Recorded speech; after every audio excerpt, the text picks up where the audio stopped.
Shalom. Puji Tuhan, kita memperingati kenaikan Tuhan Yesus. Dan mari kita membuka Alkitab kita dari Kisah Para Rasul pasal pertama. Kisah Para Rasul pasal yang pertama mulai ayat yang keempat sampai ayat yang ke-11. Pada suatu hari ketika Yesus makan bersama-sama dengan mereka, Ia melarang mereka meninggalkan Yerusalem dan menyuruh mereka tinggal di situ menantikan janji Bapa yang demikian katanya. Telah kamu dengar daripadaku, sebab Yohanes membaptis dengan air, tetapi tidak lama lagi kamu akan dibaptis dengan Roh Kudus. Maka bertanyalah mereka yang berkumpul di situ, Tuhan, maukah Engkau pada masa ini memulihkan kerajaan bagi Israel? Jawabnya, Engkau tidak perlu mengetahui masa dan waktu yang ditetapkan Bapa sendiri menurut kuasanya. Tetapi kamu akan menerima kuasa kalau Roh Kudus turun ke atas kamu, dan kamu akan menjadi saksiku di Yerusalem dan di seluruh Yudea dan Samaria dan sampai ke ujung bumi. Sesudah Yesus mengatakan demikian, terangkatlah Ia disaksikan oleh mereka, dan awan menutupnya dari pandangan mereka. Ketika mereka sedang menatap ke langit waktu Yesus naik itu, tiba-tiba berdirilah dua orang yang berpakaian putih dekat mereka dan berkata kepada mereka, "Hai orang-orang Galilea, mengapakah kamu berdiri melihat ke langit? Yesus ini yang terangkat ke surga, meninggalkan kamu akan datang kembali dengan cara yang sama seperti kamu melihat Dia naik ke surga." Nah, ini adalah peristiwa ketika Yesus akan naik ke surga dan ketika Yesus naik ke surga. Ayat yang keempat mengatakan Yesus sedang makan, kumpul bersama para murid. Dan Yesus melarang mereka, para murid, meninggalkan Yerusalem, dikatakan. Menyuruh mereka untuk menantikan janji Bapa. Janji Bapa itu apa? Adalah kuasa dari tempat yang maha tinggi. Itu janji Bapa.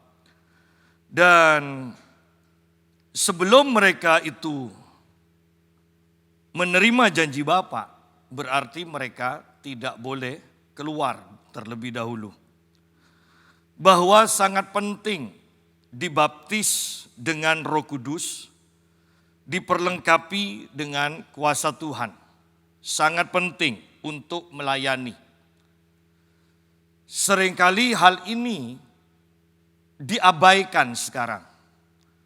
Seringkali sekarang kita hanya mendengar orang-orang yang fasih lidah, orang-orang yang mempunyai pengetahuan, orang-orang yang pandai berbicara, para motivator yang memberikan semangat, memberikan sukacita kepada kita, memberikan pengharapan yang tidak tahu kapan akan terjadi. Ya, pokoknya pengharapan. Tetapi kalau mau jujur, kita minim kuasa sekarang. Kita minim kuasa. Sabtu yang lalu saya kedatangan tamu dari kota lain dan mereka minta doa. Anda bayangkan dari kota lain pergi ke tempat ini hanya untuk didoakan. Dan itu memakan perjalanan waktu karena agak macet, dikatakan memakan waktu kira-kira 7 jam. Setelah cerita-cerita saya perhatikan mereka mengalami begini. Suaminya punya pekerjaan toko besar, istrinya punya usaha skincare, ya kecantikan, dan anaknya punya usaha depot, bukan depot ya restoran besar karena juga makanannya lebih dari 25 macam. Ya. Nah, tiga tempat usaha sama-sama pernah mengalami dan sering mengalami ditutup oleh orang. Ditutup. Artinya mereka ditelepon, di mana tokonya kok nutup terus? Depotnya ini kok nutup terus? Nah, ya. Jadi tiga-tiganya mengalami ditutup. Ingat, ditutup oleh kuasa roh jahat. Ya, tempatnya buka, tetapi kata orang nutup. Ya. Artinya bahwa bahkan kita bukan sebagai orang yang bukan hamba Tuhan, ya, pendeta, penginjil. Ternyata untuk buka usaha aja itu membutuhkan pengurapan, membutuhkan kuasa. Bahwa jangan anggap hal yang biasa ketika biasanya toko kita, tempat usaha kita ramai, kemudian tiba-tiba sepi. Bahkan bisa-bisa tidak ada yang masuk sama sekali. Jangan-jangan mereka pikir, mereka lihat tempat usaha kita nutup. Ya. Artinya kembali bahwa untuk buka usaha aja butuh kuasa. Anda harus tahu kapan Anda disantet, kapan Anda diserang. Anda harus mempunyai kepekaan itu dan Anda harus mempunyai kuasa untuk menghancurkan semua itu. Dan secara khusus saya berdoa, ternyata untuk istrinya juga dia itu disantet. Dia disantet. Jadi tangannya bersisik, tangannya gatal, semuanya gatal dan tangannya bersisik. Ketika saya doakan dia manifest dan saya WA kabarnya ternyata baik. Sayangnya setelah beberapa hari saya tanya lagi, bagaimana kabarnya? Pak, tadi ketika saya berdoa tiba-tiba gatal lagi dan tangan saya ini keluar darah. Ya, keluar darah. Dan nanti beberapa waktu lagi saya akan ketemu untuk berdoa lagi. Tetapi yang saya mau tekankan adalah sidang jemaat tidak cukup hanya kita mempunyai keahlian. Tidak cukup bahkan untuk hamba Tuhan mempunyai khotbah yang bagus. Tetapi inilah waktunya kita semua menyadari bahwa kita itu butuh kuasa. Kita perlu kuasa. Ya.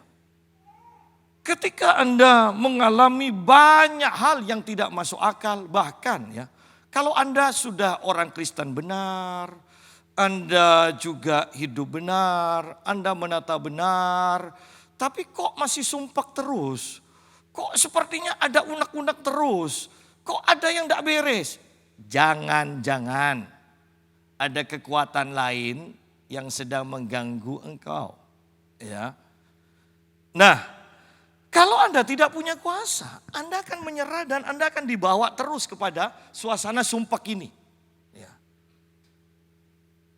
Oleh karena itu, mari kita perhatikan bahwa Yesus mengatakan, kamu tidak boleh kemana-mana dulu. Nantikan janji Bapa. Janji Bapa itu apa? Janji Bapa adalah kuasa dari tempat yang maha tinggi. Di dalam Injil Lukas itu disebutkan. Dan di sini diperjelas ayat yang kelima. Sebab Yohanes membaptis dengan air. Tetapi tidak lama lagi kamu akan dibaptis dengan Roh Kudus. Bahwa ketika Yesus naik ke surga, tujuannya untuk menerima Roh Kudus dan membaptis orang yang percaya dengan Roh Kudus. Kenaikan Tuhan Yesus ke surga itu adalah hal yang penting dan sangat berguna bagi kita. Ya. Ingat, kenaikan Tuhan Yesus ke surga adalah hal yang sangat penting dan sangat berguna bagi kita. Ada nabi lain yang katanya mengalami pengangkatan, ternyata itu adalah mimpi. Ya, untungnya bukan nabi kita. Walaupun mereka minta diakui bahwa dia termasuk nabi kita, tetapi tidak ada ayatnya. Ya. Nah, itu hanya mimpi. Tetapi Yesus naik ke surga, sungguh-sungguh naik ke surga. Dan berguna bagi kita. Yesus katakan begini di Injil Yohanes pasal 16 ayat yang ke-7. Yohanes 16, Injil Yohanes 16 ayat yang ke-7. Namun benar yang kukatakan ini kepadamu adalah lebih berguna bagi kamu jika aku pergi. Sebab jika aku tidak pergi, penghibur itu tidak akan datang kepadamu. Tetapi jikalau aku pergi, aku akan mengutus dia, penghibur itu, kepadamu. Ya. Yang saya sangat senang dengan ayat ini adalah lebih berguna bagi kamu. Bahwa Tuhan kita bukan Tuhan yang egois, yang hanya mementingkan dirinya sendiri.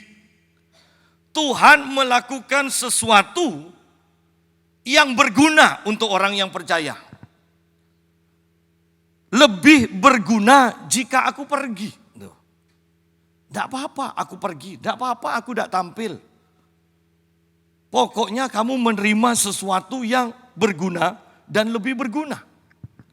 Yaitu penghibur, yaitu Roh Kudus. Ya.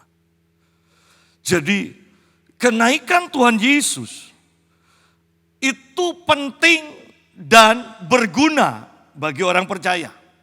Ya.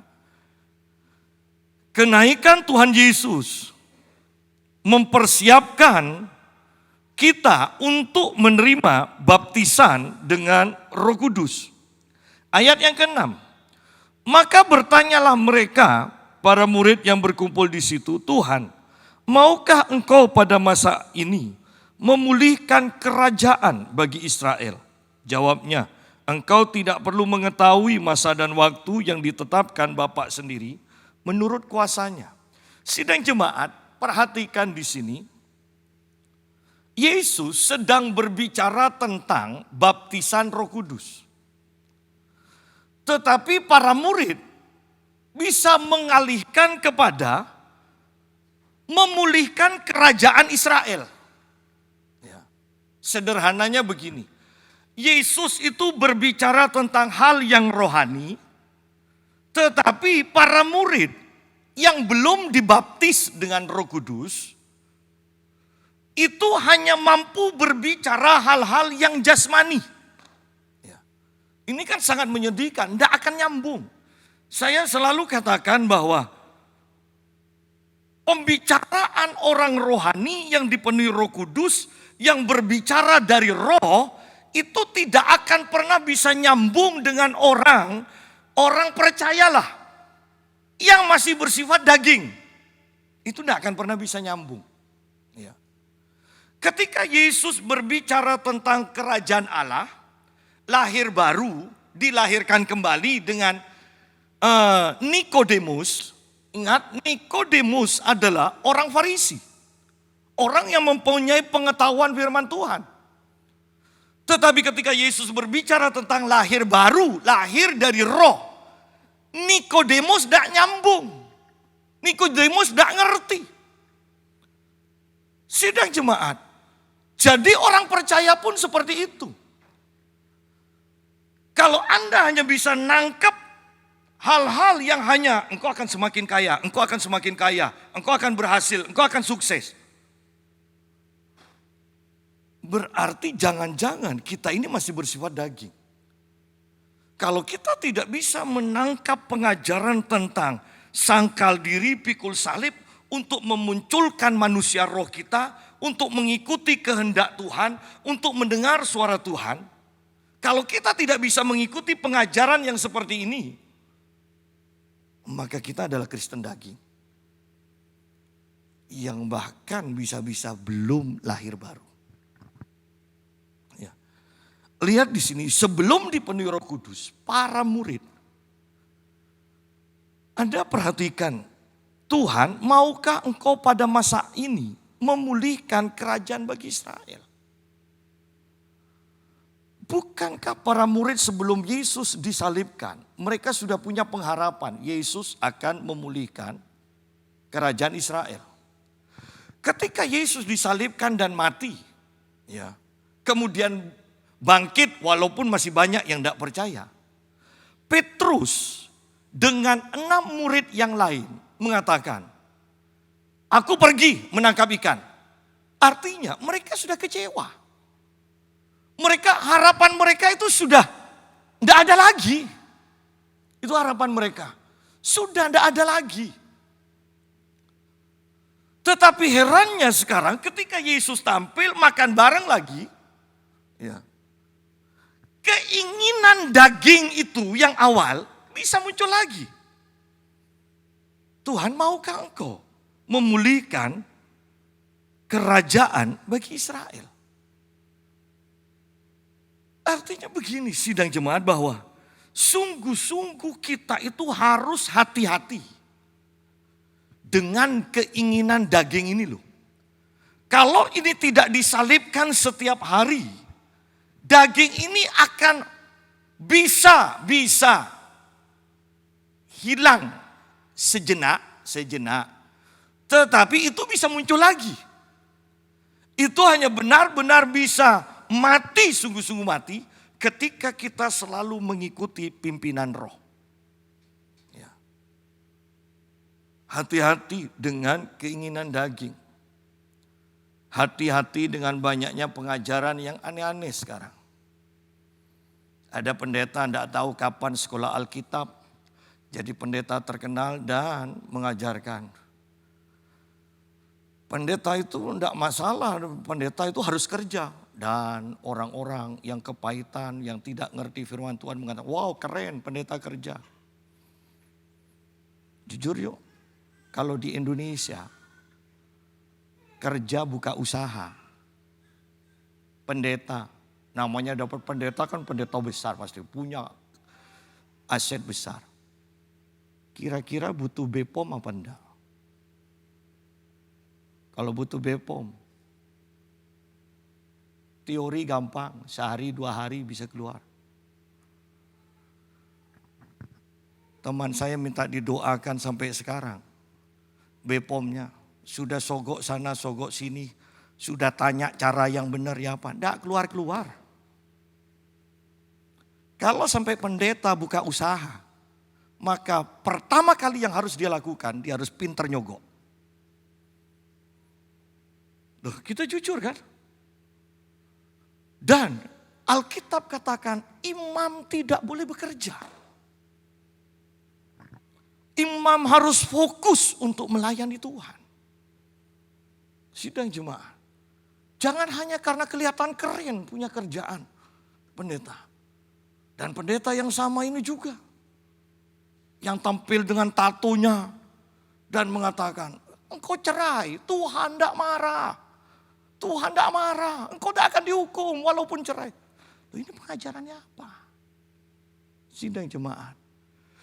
Ketika kita dipimpin oleh orang yang bersifat daging, yang tidak penuh Roh Kudus, yang tidak hidup dipimpin oleh roh, engkau akan mendapatkan pengajaran untuk memuaskan daging. Yang pada akhirnya hanya kematian kekal saja yang akan kita nikmati nantinya. Di sini lihat, daging kalau tidak ditangani dan yang bisa menangani hanyalah api Roh Kudus untuk membakar. Untuk membakar daging itu. Sebelum ditangani oleh api Roh Kudus, para murid, ini keinginan daging ini sudah beberapa waktu sudah sirna. Artinya sirna itu bukan dengan kemauan mereka sendiri sirna. Mereka putus asa dan mereka tahu udah ada pengharapan. Loh sekarang kok muncul lagi pengharapan? Sidang jemaat. Sama kan? Seringkali kita minta tanda kepada Tuhan. Tuhan, kalau engkau memberi tanda ini berarti aku boleh melakukan ini. Dan tandanya tidak keluar-keluar, kemudian kita mengatakan, ya Tuhan aku menyerah, berarti bukan kehendak-Mu. Sudah selesai. Seminggu atau sebulan kemudian tanda yang diminta itu muncul lagi. Oh, ternyata ini ada kehendak Tuhan. Dagingnya bangkit lagi. Padahal seharusnya kan selesai kan waktu, ya Tuhan berarti bukan kehendak. Kan selesai kan? Tetapi ingat daging. Daging tanpa dibakar di dalam api Roh Kudus. Daging itu hanya jinak sebentar. Ketika ada waktu yang tepat. Atau diiming-iming dengan sesuatu. Maka daging ini akan bangkit lagi. Ya. Sama kok dengan para murid. Mereka sudah putus asa. Aku mau menangkap ikan. Dan 6 murid yang lain katakan, kami juga ikut. Artinya mereka sudah ada keinginan lagi loh untuk membangun kerajaan Israel. Yesus sudah mati. Tetapi ketika Yesus bangkit, keinginan dagingnya muncul lagi. Dan Yesus katakan, kembali Yesus katakan ayat 7, jawab Yesus, engkau tidak perlu mengetahui masa dan waktu yang ditetapkan Bapa sendiri menurut kuasanya. Ayo lihat. Di sini ayat 5, ayat 6, ayat 7. Itu pembicaraan yang tidak nyambung loh. Itu pembicaraan yang tidak nyambung. Yesus berbicara tentang perlunya baptisan Roh Kudus. Para murid berbicara tentang memulihkan kerajaan Israel secara jasmani. Kemudian Yesus berbicara tentang waktu Tuhan untuk memulihkan kerajaan Israel secara rohani. Ini 3 ayat ini pembicaraan yang tidak nyambung. Dan ini berlanjut sampai sekarang. Pembicaraan tidak nyambung antara orang rohani dengan orang yang bersifat daging. Itu pembicaraan yang tidak nyambung. Orang rohani bisa mengatakan begini, aku tidak takut walaupun tidak punya uang. Orang yang bersifat daging mengatakan, ya namanya manusia kita butuh uang. Kalau tidak punya uang takut. Nah, Anda perhatikan, tidak pernah nyambung. Tidak pernah nyambung. Ya. Ayat yang ke-8. Tetapi kamu akan menerima kuasa. Kalau Roh Kudus turun ke atas kamu dan kamu akan menjadi saksiku di Yerusalem dan di seluruh dunia dan di seluruh Yudea dan Samaria dan sampai ke ujung bumi. Nah, kita lihat di sini ketika para murid fokusnya adalah membangun kerajaan secara jasmani, ya. Yesus fokusnya adalah bersaksi. Ya, bersaksi. Ketika kita mengatakan aku diberkati, puji Tuhan. Ya. Tuhan buat aku diberkati, berhasil, kaya dan sebagainya. Pertanyaan selanjutnya. Apakah dengan kita berhasil, sukses, kaya, sehat, itu menyaksikan akan kebaikan dan kuasa Tuhan atas hidup kita? Ataukah kita cukup, puji Tuhan aku diberkati, sukses, berhasil, sehat, keluargaku harmonis. Dan hanya cukup sampai di sana. Tidak ada hubungannya lagi untuk yang aku alami ini bagaimana bisa mempermuliakan nama Tuhan. Yang aku alami ini bagaimana bisa berdampak untuk bisa menjadikan aku saksi bagi orang lain. Ataukah kita hanya cukup, puji Tuhan, aku diberkati. Apakah hanya seperti itu? Kalau seperti itu, hanya seperti itu. Kita punya Allah bahkan yang tidak kreatif. Kalau hanya seperti itu. Sidang jemaat. Yesus ketika berbicara tentang dibaptis dengan Roh Kudus, maka Yesus berbicara tentang menjadi saksi. Ingat Injil Matius bagian terakhir, Injil Markus bagian terakhir, Injil Lukas bagian terakhir, semuanya berbicara tentang saksi. Menjadi saksi dan bersaksi. Dan itu berbicara tentang pesan terakhir dari Yesus. Ya kan? Pesan terakhir. Bagaimana kalau orang tua kita waktu mau meninggal mengumpulkan anak-anak cucu-cucunya dan memberikan pesan terakhir.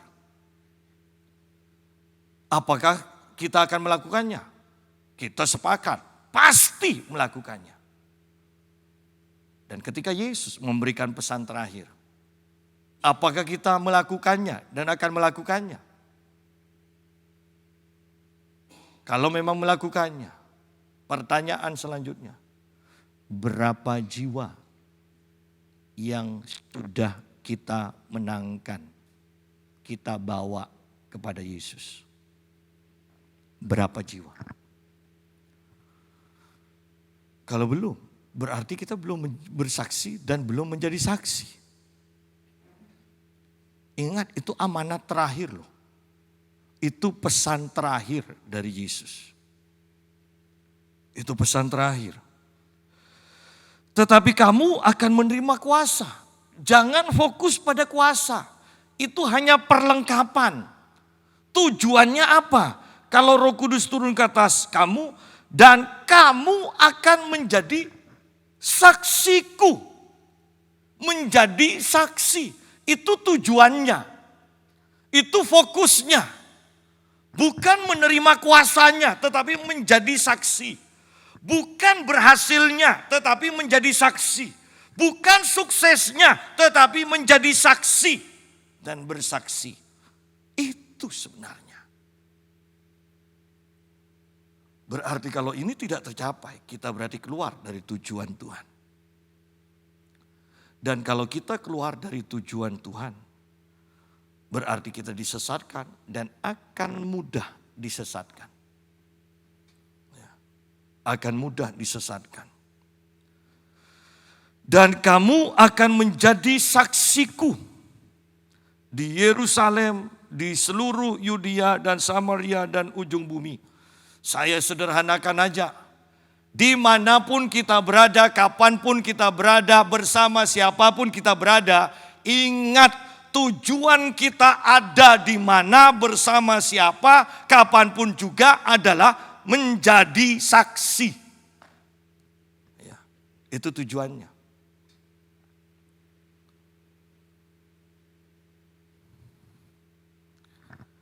Dan kamu akan menjadi saksiku.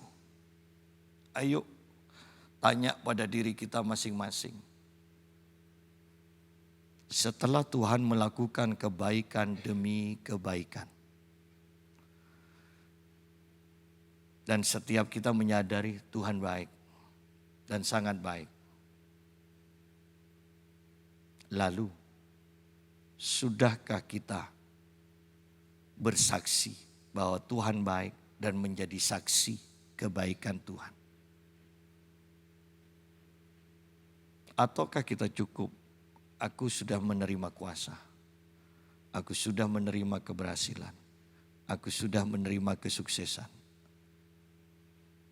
Sidang jemaat, saya ingatkan lagi, ini akhir zaman. Ini akhir zaman. Ya. Yuk kita lihat ayat yang ke-9. Sesudah Yesus mengatakan demikian, terangkatlah ia. Disaksikan oleh mereka dan awan menutupnya dari pandangan mereka. Bukankah Yesus hidup dan kenaikannya ke surga itu jelas? Itu tercatat. Ya, itu tercatat. Saksinya 500 orang. Saksinya 500 orang ketika Yesus naik ke surga. Kurang valid bagaimana? Ya. Dan Bahkan di sini dikatakan selanjutnya Anda akan lihat, Yesus ini juga akan datang dengan cara yang sama. Yesus naik ke surga, sesudah ia mengatakan demikian terangkatlah Yesus. Saksinya ada, disaksikan oleh mereka. Mereka itu berapa orang? 500 orang. Dan awan menutupnya dari pandangan mereka. Berarti dia terus naik sampai di atas awan. Jelas di sini begitu terperincinya. Begitu terperincinya. Yesus naik. Untuk apa Yesus naik ke surga? Kalau kita perhatikan di dalam kitab Efesus, Efesus pasal yang keempat.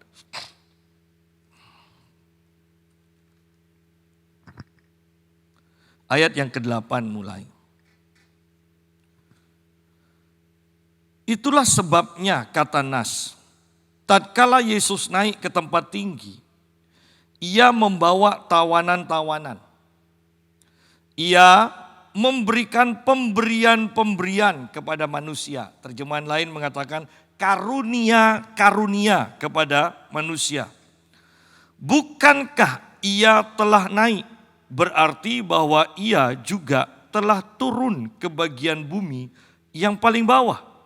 Ia yang telah turun, ia juga yang telah naik jauh lebih tinggi daripada semua langit untuk memenuhkan segala sesuatu. Lihat bahwa dikatakan ia telah naik. Berarti ia telah turun. Bahwa sampai sekarang tidak ada yang seperti Yesus. Jelas dikatakan Yesus turun dari surga sampai ke bumi. Ketika dia mati, dia turun lagi sampai ke bawah bumi. Ya. Kemudian dia bangkit, dia naik ke bumi. Dari bumi dia naik lagi ke surga. Bukankah ini petunjuk jalan yang pasti bagi kita semua untuk sampai ke surga? Tidak ada yang lebih cocok untuk menjadi petunjuk jalan bagi semua manusia untuk ke surga kecuali Yesus.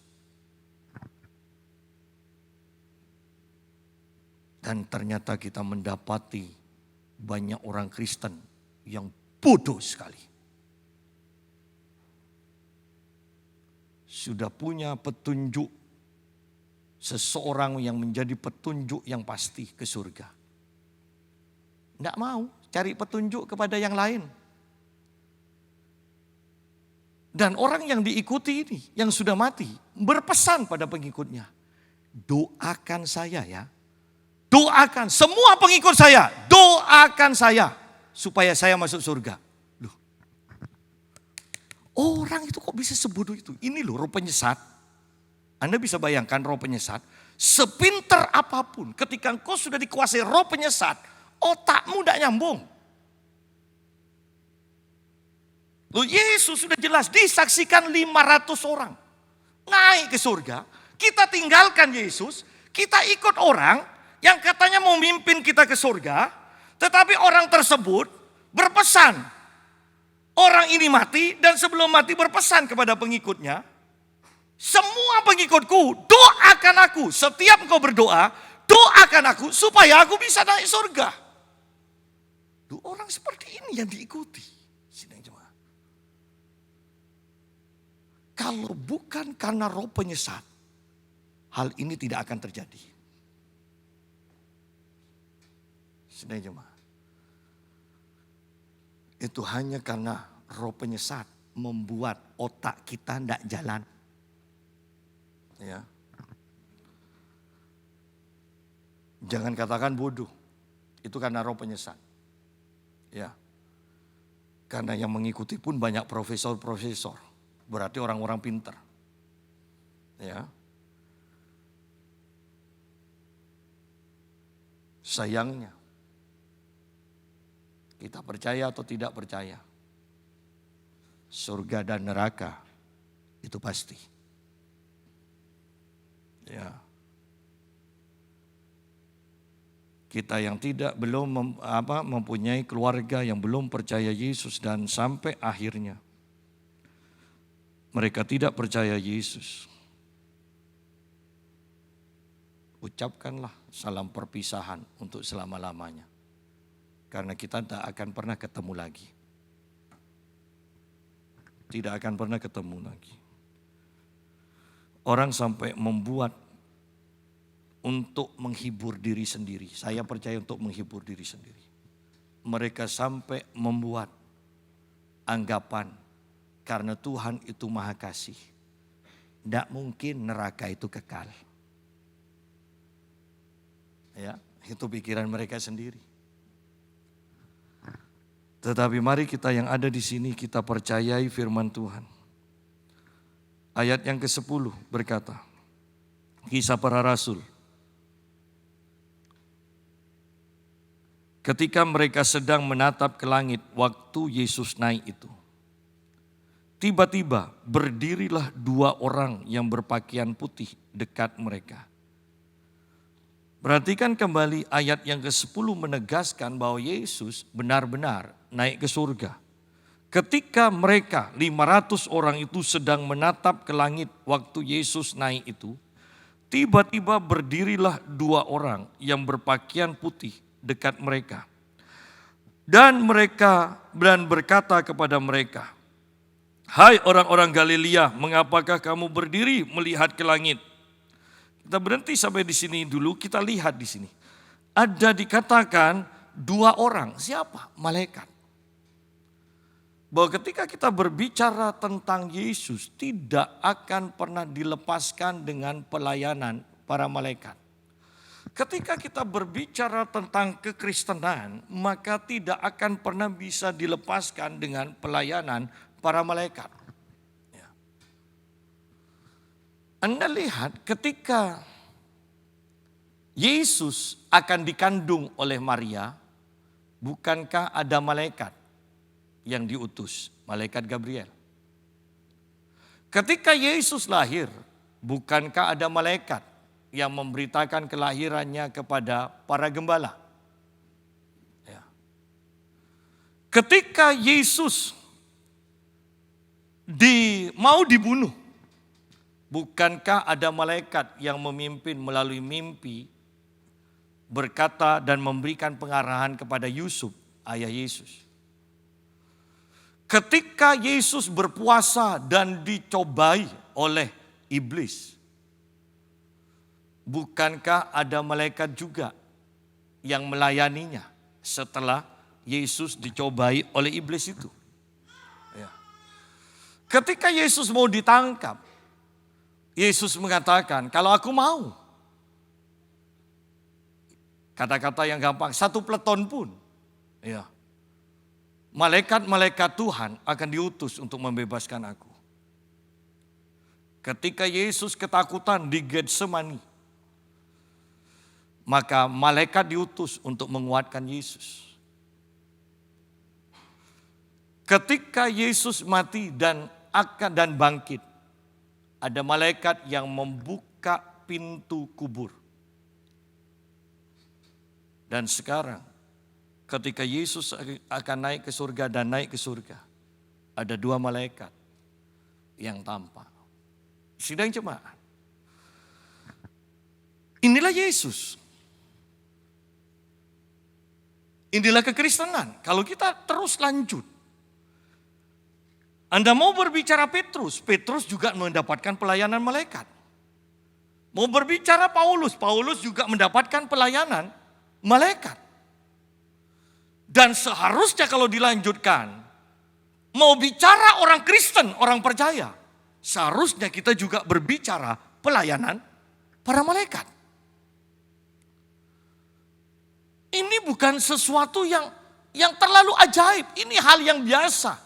Kalau kita memang orang Kristen, yang sungguh-sungguh Kristen, Alkitab katakan sejak dari kecil, Yesus katakan sejak anak kecil, ada malaikat yang Bapa utus untuk menjaganya.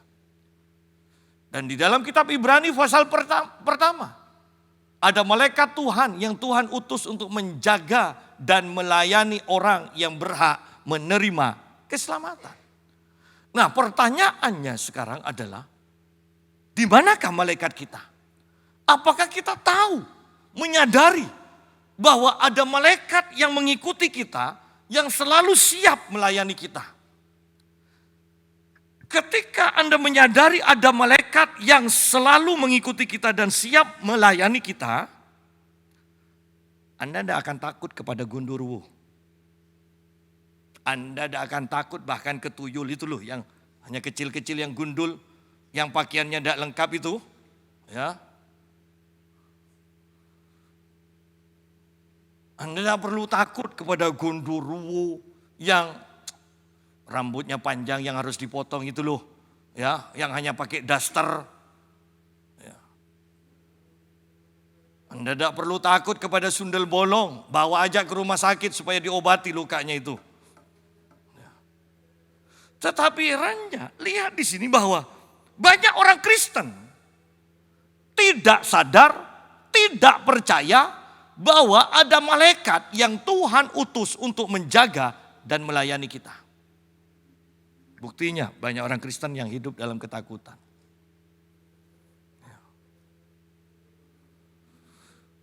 Banyak orang-orang yang bercerita pada saya ketika setelah melayani pelepasan. Setelah dilayani pelepasan. Mereka katakan, aduh udah bisa tidur, aku mimpi dikejar setan, mau dibunuh, mau apa. Aku dapat serangan balik. Karena mereka tidak menyadari ada pelayanan para malaikat yang Tuhan utus.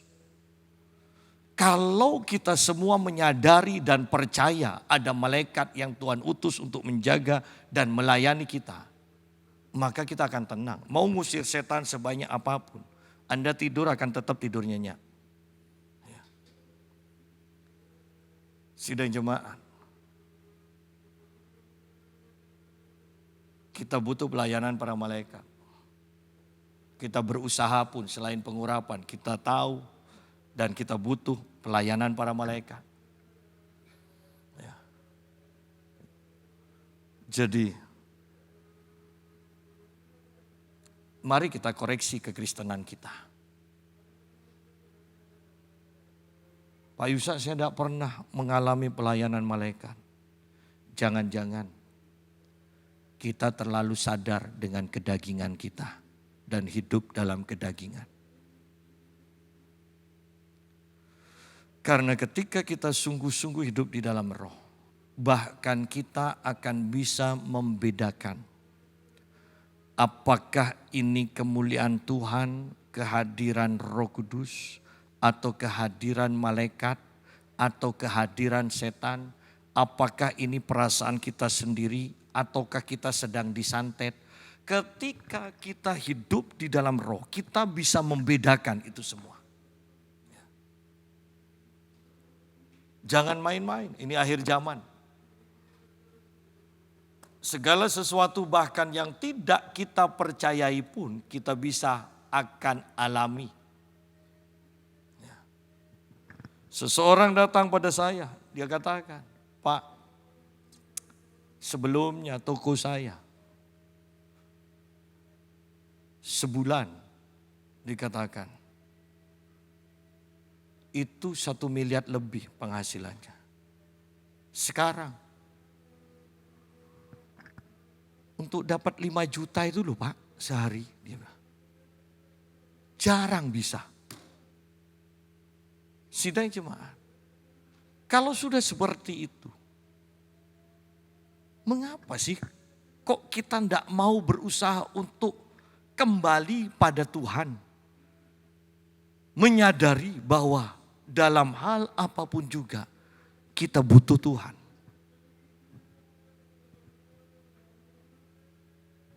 Bayangkan dari miliar ke 5 juta. Dari miliar ke 5 juta. Itu pun tidak nyampe.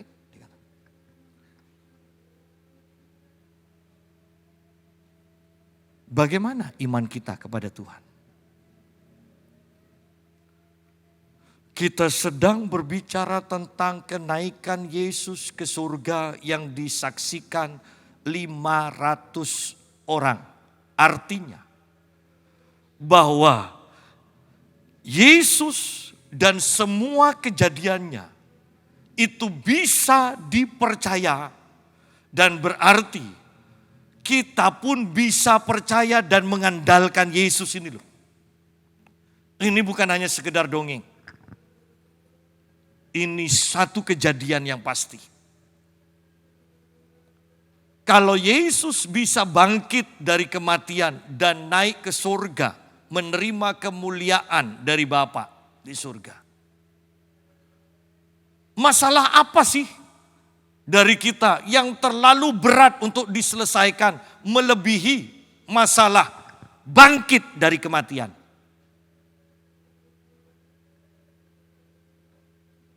Kita percaya bahwa bangkit dari kematian itu adalah masalah yang sangat utama yang hanya Yesus bisa selesaikan. Masalah yang kedua yang Yesus juga selesaikan. Manusia di bumi bisa naik ke surga. Bukankah itu luar biasa? Tidak ada yang bisa melakukannya. Lihat di sini, Yesus ini yang terangkat ke surga, meninggalkan kamu, akan datang kembali dengan cara yang sama seperti kamu melihat dia naik ke surga. Sidang jemaat, perhatikan di sini, ini berbicara tentang murid Yesus yang semuanya bangsa Israel. Yuk bandingkan. Di sini dikatakan Yesus ini yang terangkat ke surga meninggalkan kamu akan datang kembali dengan cara yang sama seperti kamu melihat dia naik ke surga. Bandingkan dengan kitab Wahyu pasal pertama. Wahyu pasal pertama ayat yang ke-7.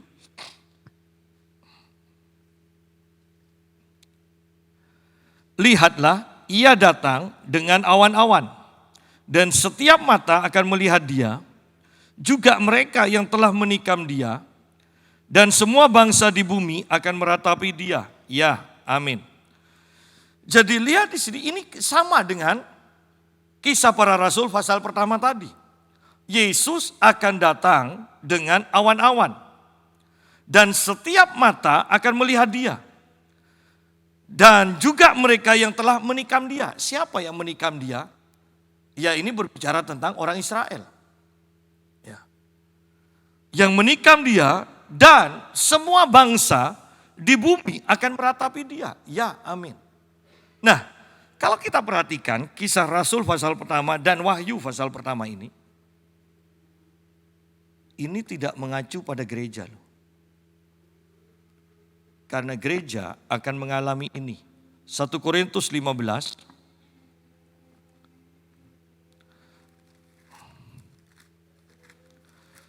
1 Korintus pasal 15 ayat yang ke-51 dan 52. Sesungguhnya aku menyatakan kepadamu suatu rahasia, kita tidak akan mati semuanya, tetapi kita semuanya akan diubah dalam sekejap mata pada waktu bunyi nafiri yang terakhir. Sebab nafiri akan berbunyi dan orang-orang mati akan dibangkitkan dalam keadaan yang tidak dapat binasa dan kita semua akan diubah. Bahwa ini loh gereja, ingat pada waktu nafiri Allah yang terakhir, ya, kita akan diubahkan. Yesus berbicara tentang kalau ada 2 orang di ladang, 1 diangkat, 1 ditinggalkan. Nah, ini mengacu kepada 1 Korintus pasal 15 ini. Ya. Ini juga mengacu kepada 1 Tesalonika pasal yang keempat. Sama, nafiri Allah yang terakhir. Ya, itu sama. Itu yang sering saya sampaikan ketika kita berbicara di tempat kematian. Ya. Jadi saya tidak akan ulas lagi. Jadi kita lihat di sini bahwa ketika nafiri Allah yang terakhir, berarti sangkakala Allah yang ketujuh dibunyikan, gereja yang sungguh-sungguh merindukan kedatangan Yesus itu akan diubah dalam sekejap. Ya. Sehingga inilah yang disebut bahwa kan sangkakala yang ketujuh itu isinya 7 cawan. Ya, 7 cawan. 7 cawan itu berbicara tentang murka Allah. 1 Tesalonika itu dijelaskan. Berbicara tentang murka Allah. Ini loh bahwa murka Allah itu yang ditanggung oleh Yesus di atas kayu salib untuk kita gerejanya, sehingga ketika murka Allah itu dicurahkan lewat 7 cawan itu, kita tidak akan kena. Kita tidak akan kena. Kita sudah diangkat. Tetapi orang yang tidak percaya kepada pengorbanan Yesus, mereka akan mengalami 7 cawan murka Allah. Artinya murka Allah yang lengkap, sempurna. Ya, karena mereka tidak mau percaya. Nah, di akhir 7 murka Allah itu, Yesus akan datang di atas awan-awan, dan semua mata yang ada di muka bumi yang tersisa, kalau gereja yang sungguh-sungguh terangkat, berarti kebanyakan yang melihat itu adalah orang Israel yang bertobat, yang akan diselamatkan. Karena pada zaman 7 murka Allah, 7 cawan murka Allah, banyak bangsa Israel akan bertobat dan diselamatkan. Tetapi gereja yang sungguh-sungguh sudah diangkat terlebih dahulu, sudah diubahkan. Jadi bukan pada meterai pertama, meterai kedua, meterai ketiga gereja itu akan diangkat. Oh tidak. Pada waktu sangkakala Allah yang terakhir. Berarti meterai pertama berbicara tentang pengajaran palsu. Meterai kedua berbicara tentang peperangan. Meterai ketiga berbicara tentang kelaparan, kematian. Dan keempat, kelima, keenam, ketujuh.